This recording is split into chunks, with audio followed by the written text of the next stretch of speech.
শাহবাগে কিন্তু হচ্ছে গিয়ে পূর্ব ঘোষণা অনুযায়ী সকাল 10টার পরই কিন্তু এখানে যারা আন্দোলনকারী আছেন তারা জড়ো হতে থাকেন এবং তারা এসে যেটি করেন যে শাহবাগ মোড়ে একটা বড় অংশ আসলে অবস্থান নেন এবং বাকি অংশটি হচ্ছে গিয়ে আশেপাশের সড়কগুলোতে ছড়িয়ে পড়েন এবং আমরা দেখেছি যে এটি একটি মূল জায়গা যেখানে হচ্ছে আসলে অনেকগুলো সরকারি স্থাপনা বেসরকারি স্থাপনা সবই গুরুত্বপূর্ণ এখানে অবস্থান করছে এবং আমরা দেখেছি যে বিএসএমইউ সেই হাসপাতালটি কিন্তু সেই হাসপাতালের ভেতরে হামলা চালানো হয়েছে এবং সেখানে আমরা কয়েকটি অ্যাম্বুলেন্সকে ভাঙচুর করতে দেখেছি বিশেষ করে যেটি প্রশাসনিক ভবনের যে প্রশাসনিক ব্লক যেটি সেখানে কিন্তু আমরা দেখেছি বিএসএমইউর মূল সড়কের পাশ ধরে কিন্তু তাদের এখানে একটি ওষুধ মার্কেট আছে।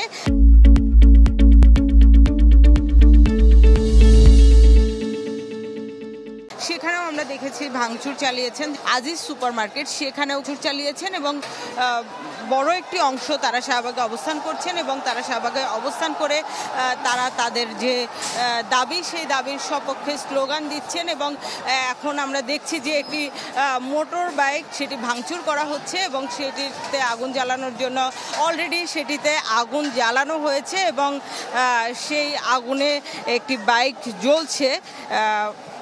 এই বাইকটি আসলে এখানে অবস্থান করছিল এবং সেই অবস্থান থেকেই কিন্তু তারা এটি নিয়েছেন।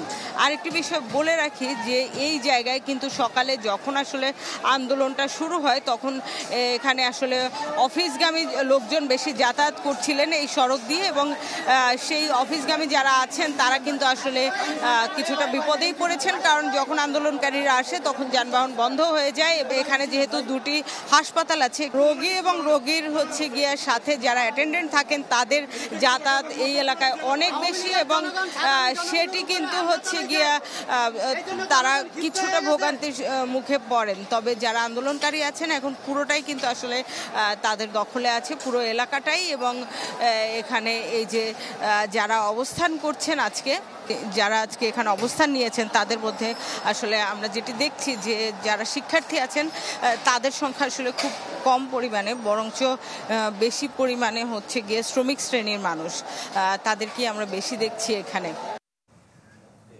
দর্শক, রাজধানীর আফতাবনগর থেকে সেখানকার সর্বশেষ অবস্থা জানিয়েছেন মাকসুদুন নবী। আজকে সকাল থেকে রাজধানীর পরিস্থিতি অনেকটা থমথমে। প্রধান সড়কগুলোতে গাড়ি চলাচল কম, গণপরিবহনের সংখ্যা কম দেখেছি, কিংবা কর্মজীবী মানুষের চলাচল তুলনামূলক কম।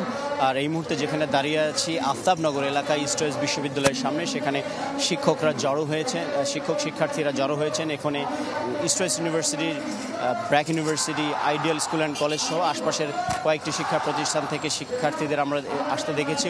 কিছু সাধারণ মানুষও এখানে যুক্ত হয়েছেন, তারা তাদের দাবির জায়গাগুলো তুলে ধরছেন। অন্যদিকে আমরা দেখেছি ব্র্যাক বিশ্ববিদ্যালয়ের সামনে সকালে নিপীড়ন বিরোধী শিক্ষকদের একটি মানববন্ধন হয়েছে। সেই মানববন্ধন থেকে তারা দাবি জানিয়েছেন যেন নতুন করে আর শিক্ষার্থীদের উপর গুলি চালানো না হয় কিংবা কাউকে গ্রেপ্তার করা না হয়। একটা শান্তিপূর্ণ বাংলাদেশের প্রত্যাশাই তাদের।